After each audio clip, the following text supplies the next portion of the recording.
Usa ka pagtuo, usa ka tingog, usa ka katawhan.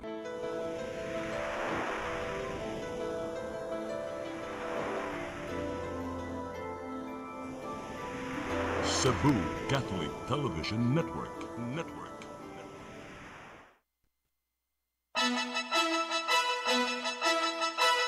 Uluhan sa mga balita sa Sayre 47, mga pamilya nga nabiktima sa Bagyong Tino nagpabilin sa evacuation center sa Barangay Umapad, Mandaue. Paggasto sa siyudad sa Sugbo og kapin 11 bilyones pesos sa tuig 2024 gikwestiyon sa Commission on Audit. Video kay og karaoke gotobra sa alas 10 sa gabi sa dakbayan sa Lapu-Lapu. Duha ka mga sakyanan nahug sa bungaw sa managlahing lugar sa probinsya sa Sugbo. Sugbo, Kabisayan ug Mindanao, Pilipinas ug katawhan kutos maabot sa tong Sibya sa tibuok kalibutan. Maayong hapon. Live kita karon sa CCTN Channel 47 ug kini ang tulumanon sa nagunang kasayuran nga angay natong masayran. Sa nga ni Attorney Danica Caballes, ako si Dennis Tabar ug kini ang Sayre 47.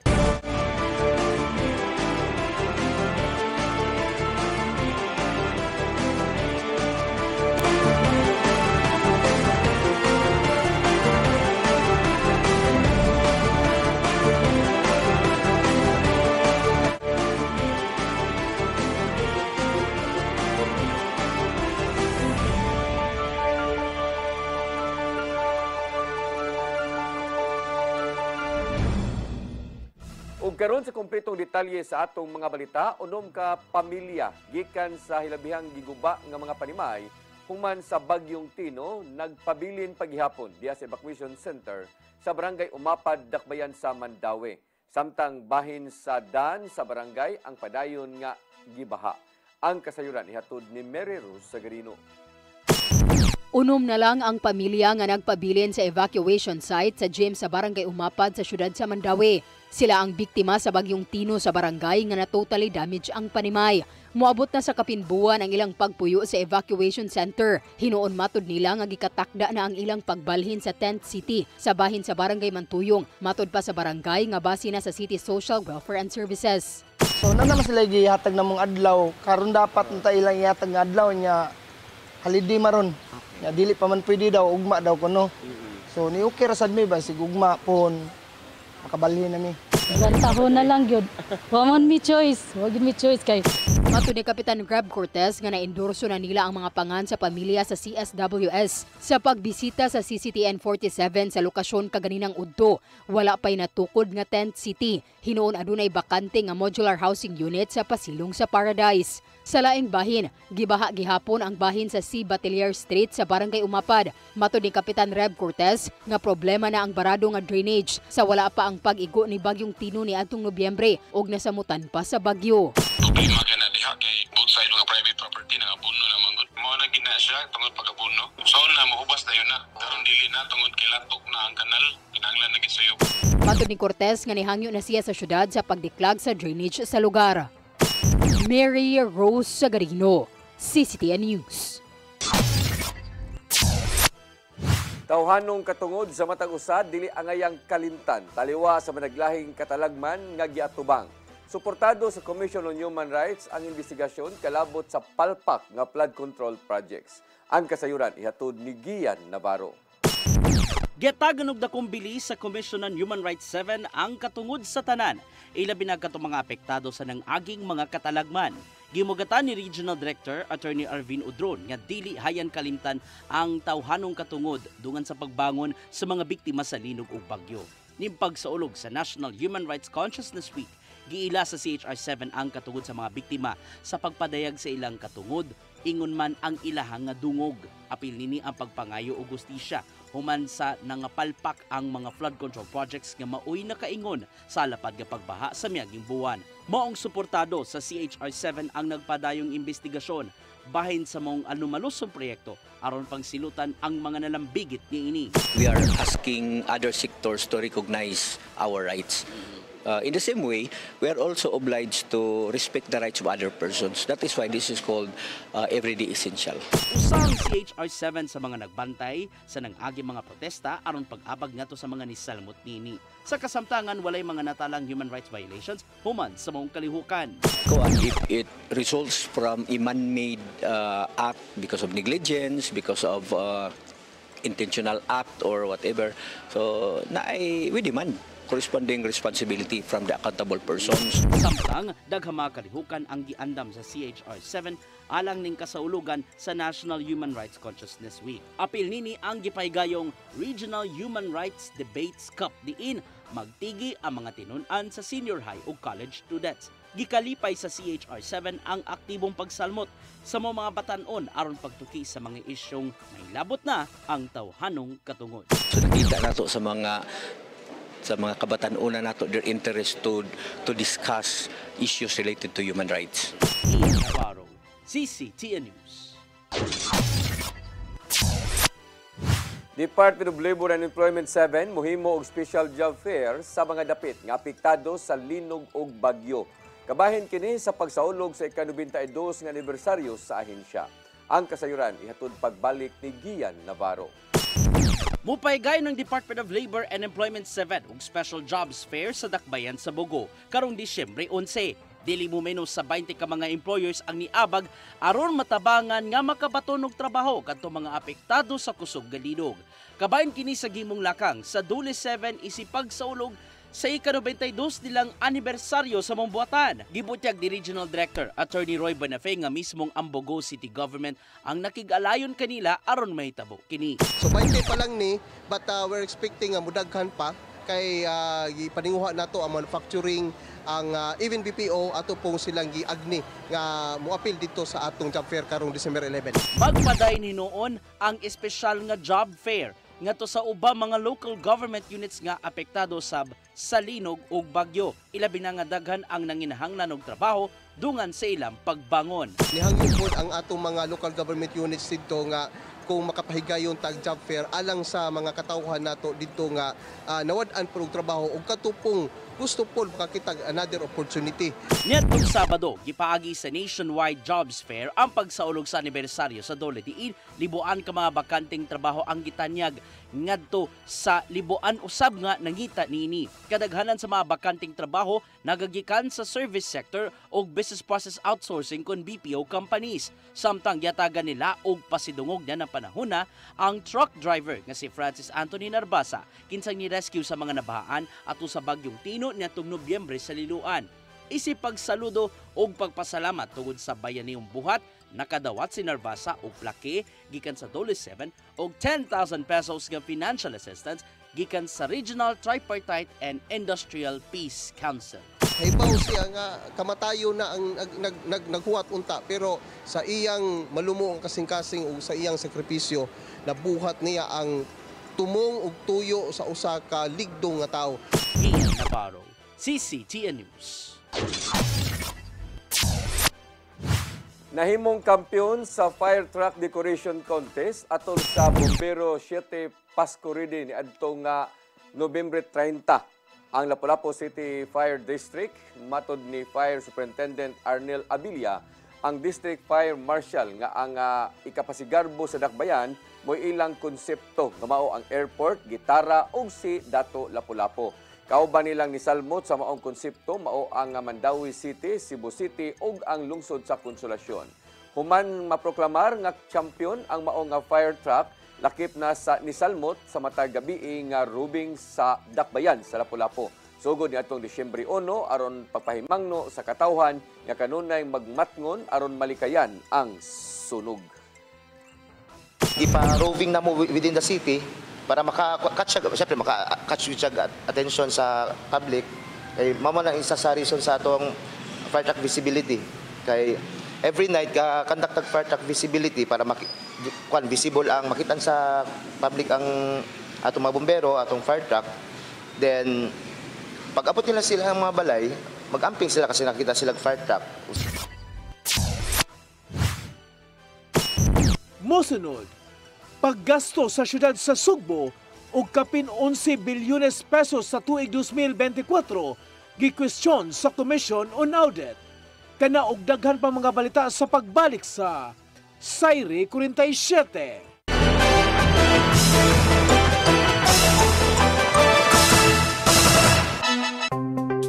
Discover the beauty of the Philippines.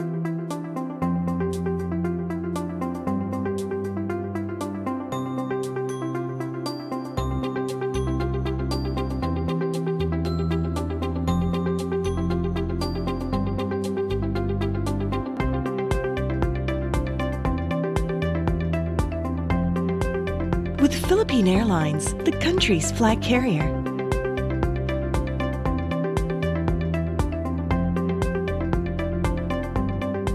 The airline that lets you feel the warmth of the nation.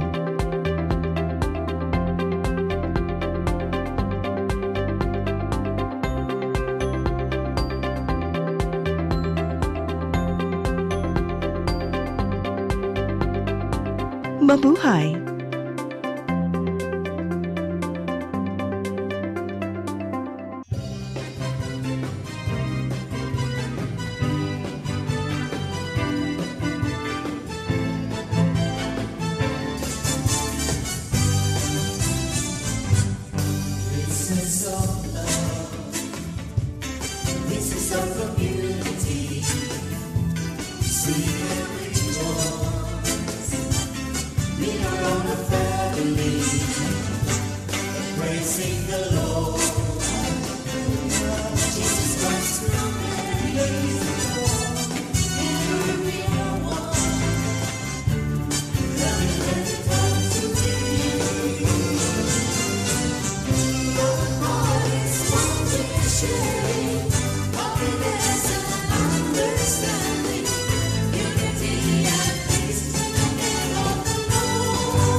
PRO7 Action Files. Mga panghitabong naglambikit sa katawan. Gihatagan ng aksyon o kasulbaran sa kapulisan. PRO7 Action Files. Base sa talaan sa Police Regional Office 7. Nakakasong palayong gisubay at taganong katinawan pinaagid ng maong tulumanon. PRO7 Action Files. Abang kaninyo sa Police Regional Office 7 o NTV CCTN.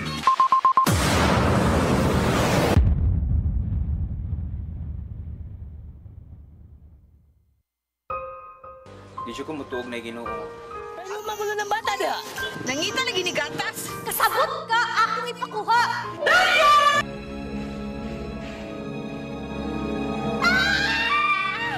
Ug naa sa unang Timoteo 3:15 nga ang iglesia sa buhi nga Dios mao iyang panimalay ug mao ang haligi og sukaranan sa kamatuoran. Mayo! Basta tayo. May hatag lang unta kong gatas para sa inyong anak. Basin kadahong ka nga ikaw ang gwapa sa tibok kalibutan. Unsay reparation, Monsignor?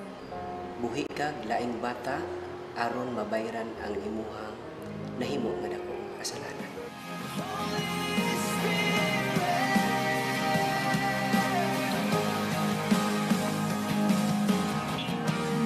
Daghan ka nato ang nagduda kung doon na bagay Ginoo o wala.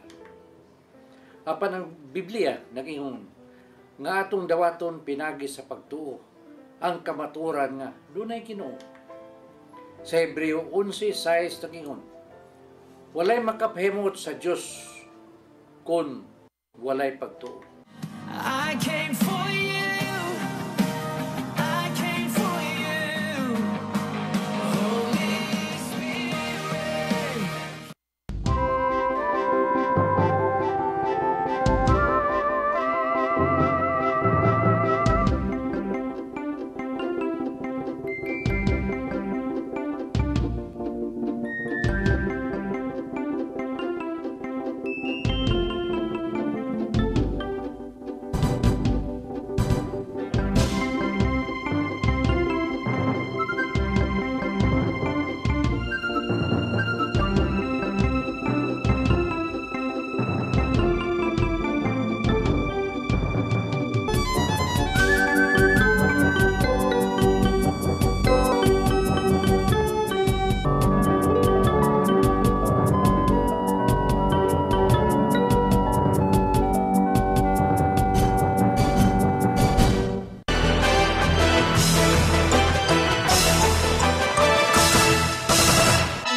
Balik sa ato mga balita, gibadlong sa Commission on Audit ang kagamhanan sa syudad sa Subo tungod sa questionabling paggasto sa moabot 11.18 bilyones ka pesos niadtong tuig 2024.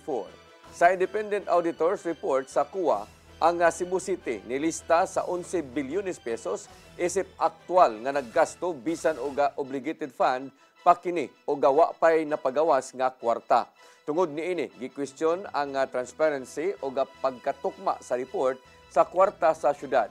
Samtang nasuta usab nga ang syudad adunay 3.9 bilyones ka pesos nga local development fund o nga nakagasto lang kini og 290 bilyones ka pesos o 7.4%.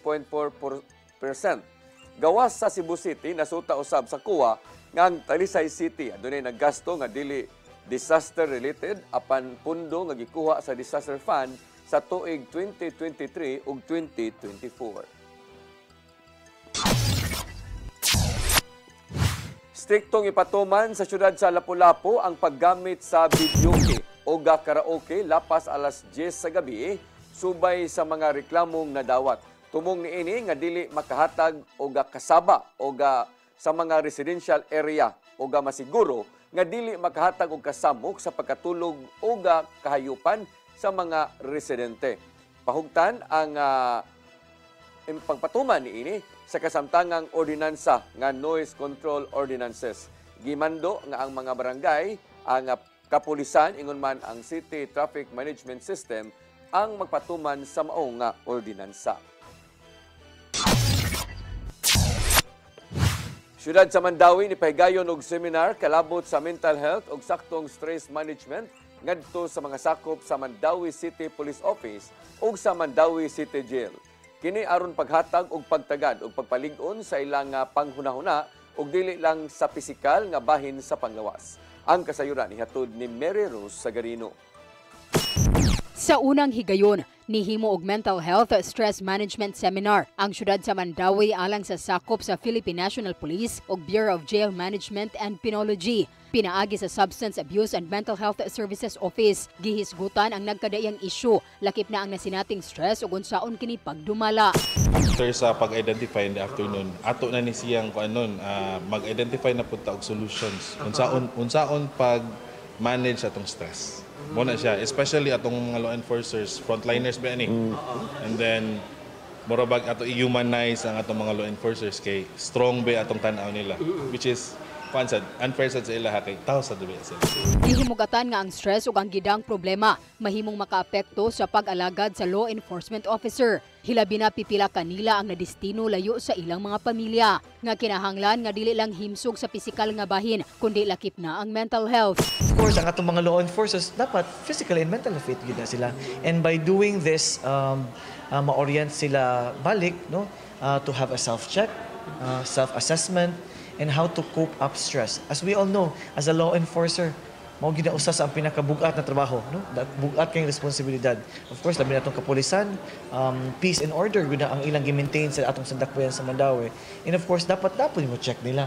Kumusta naman day sila mentally? Giplano nga regular nang ipatuman ang mental health seminar o giapil ang sakop sa Bureau of Fire Protection. Mary Rose Sagarino, CCTN News. Nakadawat og hangtod 10,000 ka pesos nga financial assistance ang moabot 9,000 ka mga barangay health workers sa probinsya sa Sugbo. Moabot sa kagatos ka mga retirees ang nakadawat og tag 10,000 pesos. Samtang 7,000 pesos usab ang nadawat sa uban nga mga BHW uban sa ilang bag-ong uniforms o Noche Buena packs. Matod ni Gobernador Baricuatro nga mahinungdanon ang papel sa mga BHW aron moabag sa mga serbisyo sa panglawas hangtod na sa kabalayan. Gikan kini sa pagpanganak sa mga inahan hangtod na sa pag-atiman sa panglawas sa mga bata. Gihibug-atan sa gobernador nga dili mga assistant o extra ang mga BHW o dako ang ilang tulubagon atol sa nangaging mga katalagman. Mga kongresistang nisuporta kang House Speaker Bonjedi niabot na sa 219. Human nakikiusa kaniya ang mga magbabalaod gikan sa Visayan Block.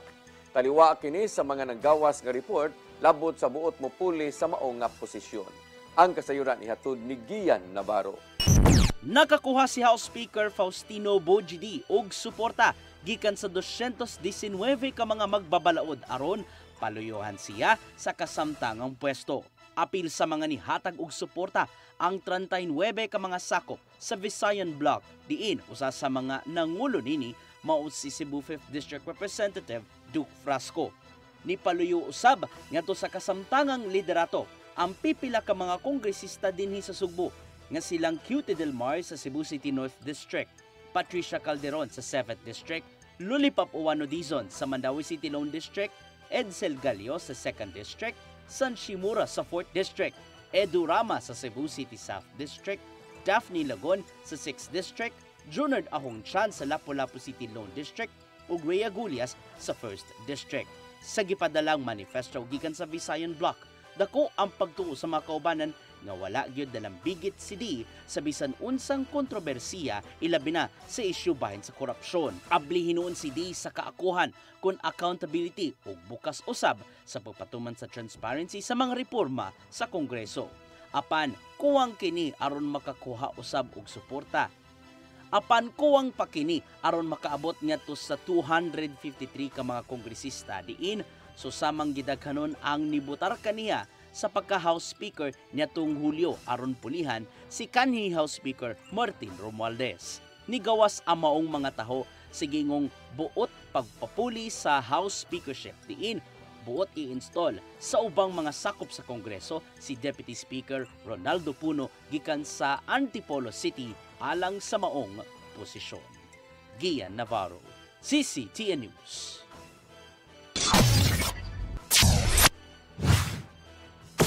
Mosunod, duha ka mga sakyanan nahug sa bungaw sa managlahing lugar sa probinsya sa Sugbo.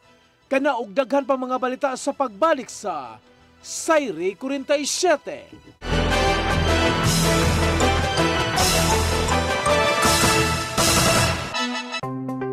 Discover the beauty of the Philippines.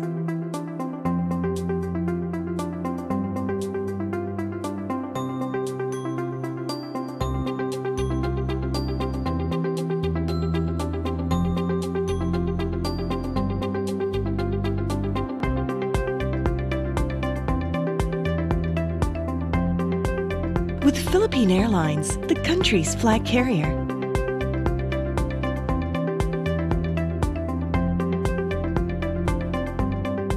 the airline that lets you feel the warmth of the nation.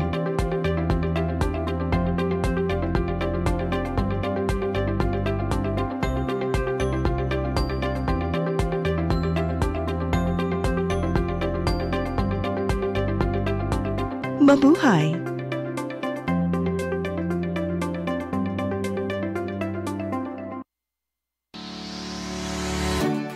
Looking for the best internet deals in Negros Oriental? Field Products Negros is here to bring you fast, reliable, and affordable internet with plans made just for you. For as low as 899 pesos per month, enjoy speeds of 50 Mbps, perfect for streaming, working, or studying from home. Need more speed? No problem.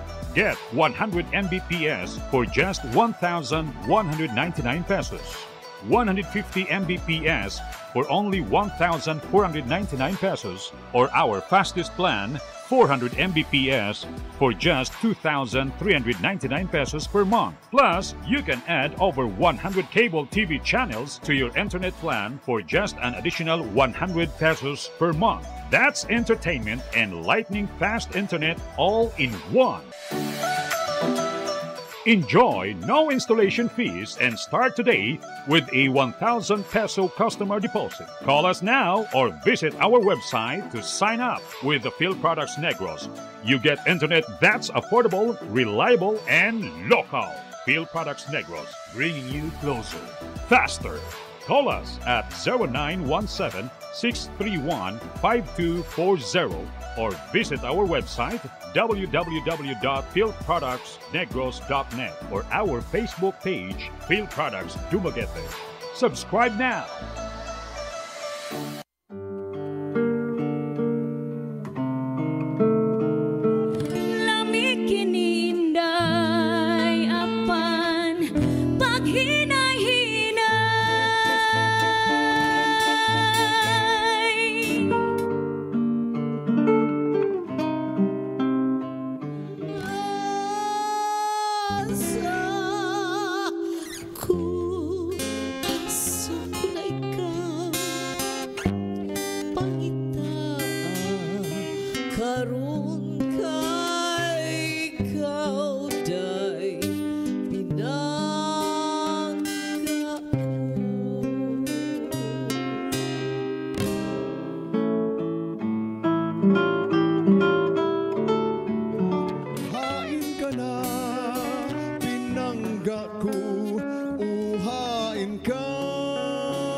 Sugod siya kay iya lang hok-hokon og iya lang oto-otoon.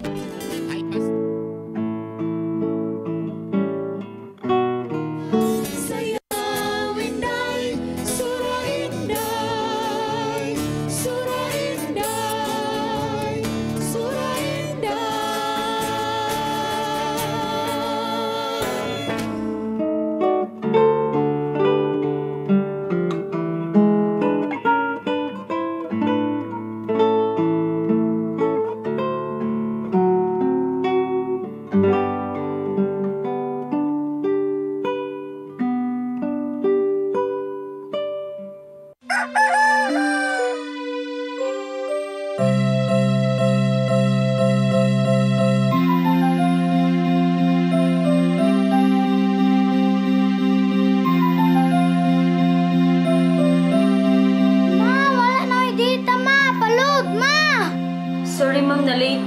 Nangita pa mong gusto para internet sa kong anak, ma'am.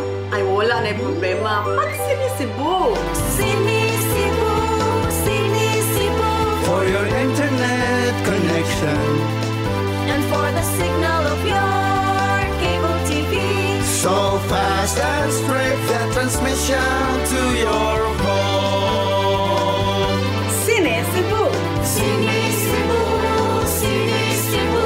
Offers you to have fiber optics For your viewing experience.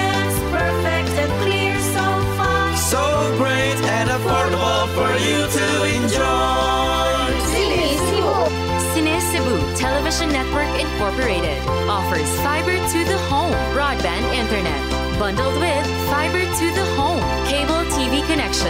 Cine Cebu Television Network Incorporated, with its operation in Metro Cebu and the whole province of Cebu soon. And affordable for you to enjoy. Cine Cebu. Your song. Your music. Your listening pleasure. Sing it Cebu! And if I don't need you, this, my darling, I've been told. Jody was the girl who lived next door. I've known her, I guess, 10 years or more. Saving all my kisses just for you. Yes! You got me jumping like a crazy clown, and I don't think you're right to put him down. Since I kiss you, love and lips so wide, the things that bothers me is making like you fine. Hey, hey, set me free. Stupid Cupid, stop picking on me. Ang kinabuhi, puno sa hagit. Sugpil na ka, Dri, ha? Ay, paginarte! Magdita ka! Puno sa pangutana. Bata pa gani ka kayo? Nagpuyab-uyab na ka? Kinsa man ang mga masakitin nato din ay karoon na kinsa! Kung si buti mo'y pasabot, Daddy. Puno sa luha. Pagpili pa, ako nga imong anak o kanay imong mga babae. Kasuko. Yung lalaki pa. Ano itang ka ni Papa? Apan bisan mangit-ngit pa ang imong kalibutan, aduna pa'y nagpahiping kahayag. Aduna ka pa'y kasumbungan. Mga laman, hanap na. Dear Tatay, Tunog na unlod na. Nganong handungan. Way laing paagi aron masabtan nato ang Biblia. Kinahanglan nga doon natay relasyon kang Hesus. Hangtod sa layan natong panaguban, daghang salamat. Shalom. Tunog na unlod na.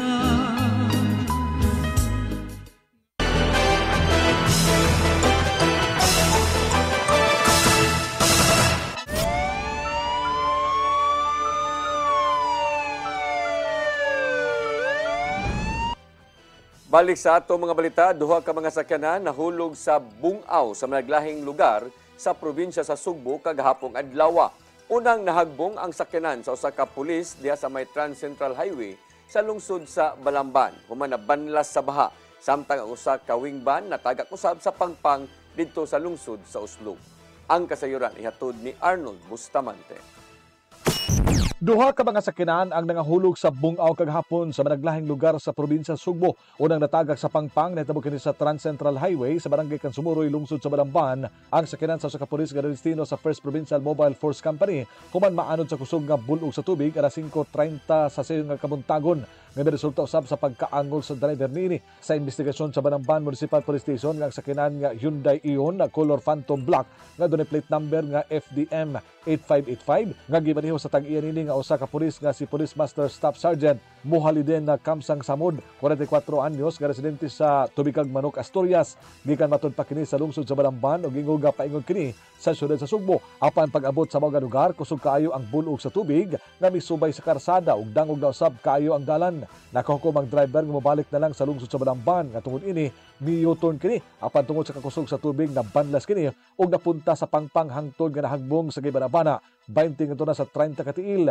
Maayo na lang nga wala ra magrabihi si Samod nga nakaangkon lang og gamay nga angol sa kalawasan samtang ang sakyanan nagpabilin pa sa nahimutang niini. Samtang dito sa lungsod sa Oslob usa-usab ka wing van nga nagkargag mga chicherya nga dunay gibugaton nga 1,500 kilos ang natagak kini sa bungaw apan maayo na lang kay wala kini manaho sa ubos human masangit sa kahoy sa tunga-tunga niini.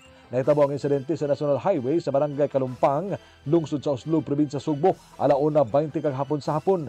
Sa investigasyon sa Oslob Municipal Police Station nga nagpares Girescue ang driver sa 10-wheeler wing van nga doon plate number nga CAE 6167 nga gimaniho ni Noel Banlayga sa Dunday tungod kay dili na kini moandar dito sa barangay Gawi Islob. Dali nga miresponde ang laing 10-wheeler truck nga doon plate number nga GBD 5006 nga gimaniho ni Joy Ray Disipulo ug sa dihagang giguyod ang takini pag-abot sa barangay Kalumpang kadit nga lak ang manobela niini ug nalahos kini sa bungaw nga mahinungdan sa pagkahagbong niini. May na lang nga wala kini mahulog sa labing ubos nga bahin tungod kay nasangit kini sa mga kahoy ug naluwas usab ang driver nga si Dunday. Among nga pagkahagbong nakamong na kini kahuot sa dagan sa mga sakyanan. Arnold Bustamante, CCTV News. 12 anyos nga batang lalaki patay samtang naligo og dagat sa Angasil Port sa barangay Mactan, Lapu-Lapu City niadtong Biyernes. Matod sa inahan nga na-slide ang iyang anak ug napantok ang ulo niini nga mohinungdan sa iyang kamatayon. Ang kasayuran nihatod ni Cristel Joy Filerca.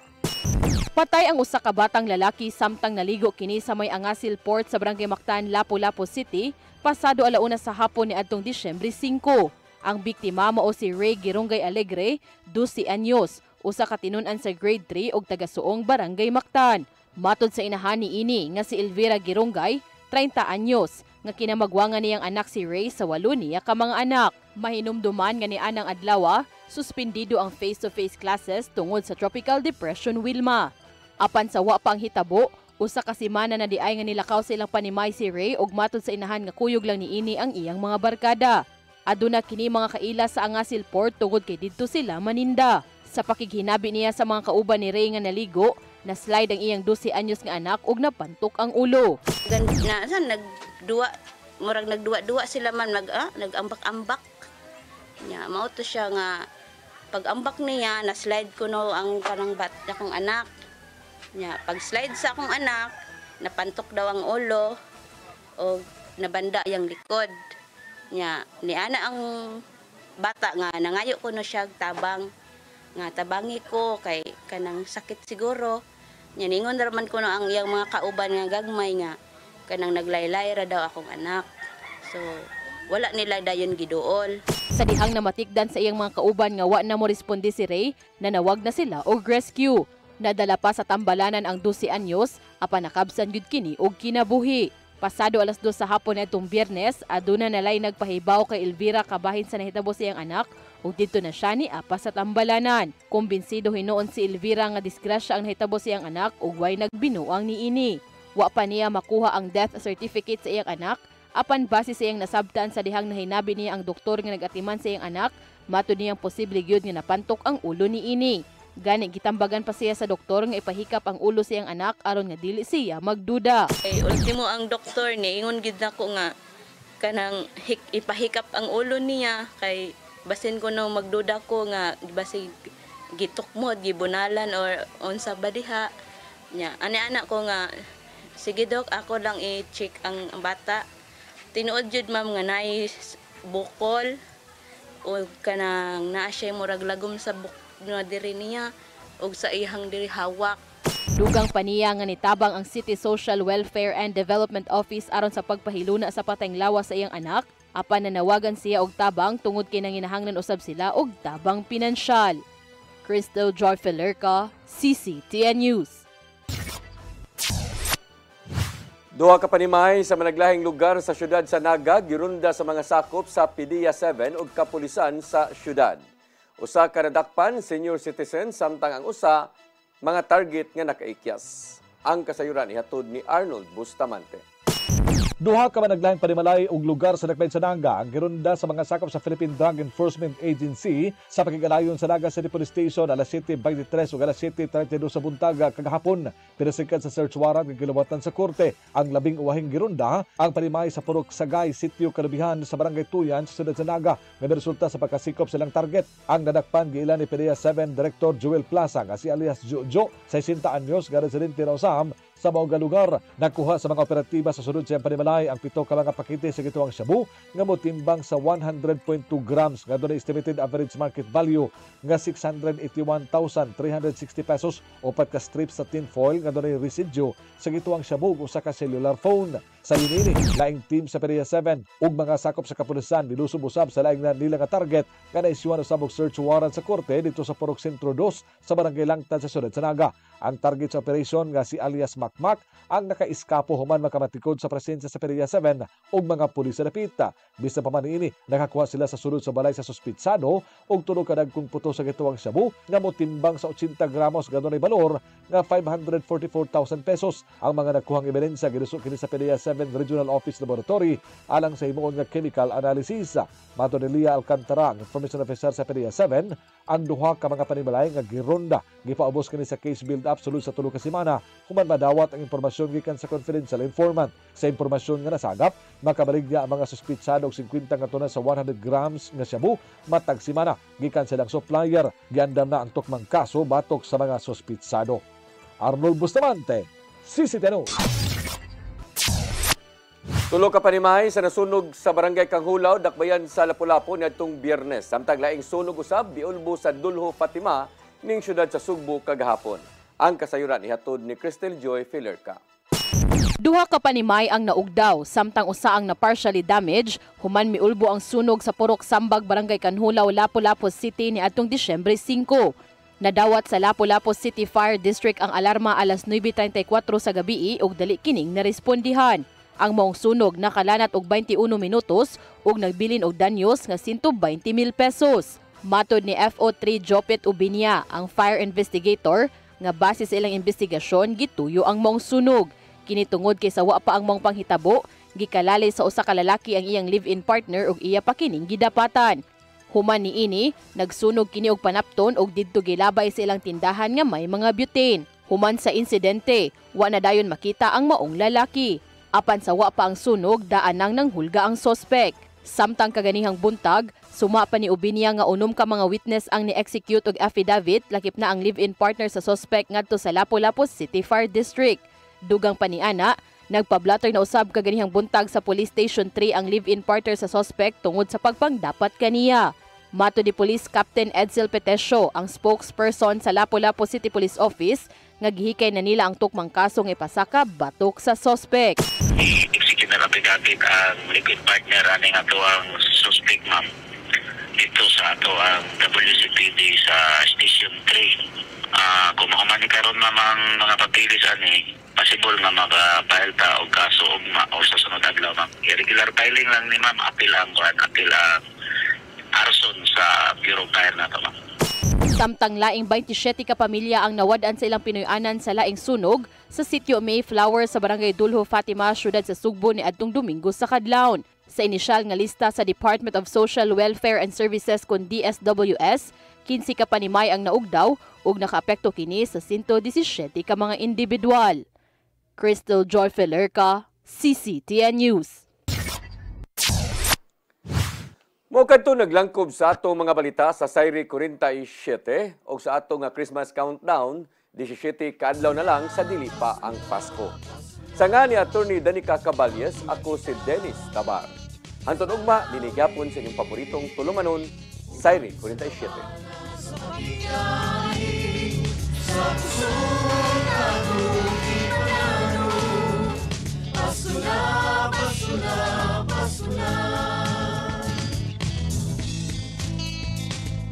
Gugma ang angay na paambi sa iksuntang hubo, gutom sa pagmahal. Kay kaniya mo lang mapatayag kung sa'y kahulugan sa Pasko. Ito sa pasungan nagpakatao ang atong Ginoo.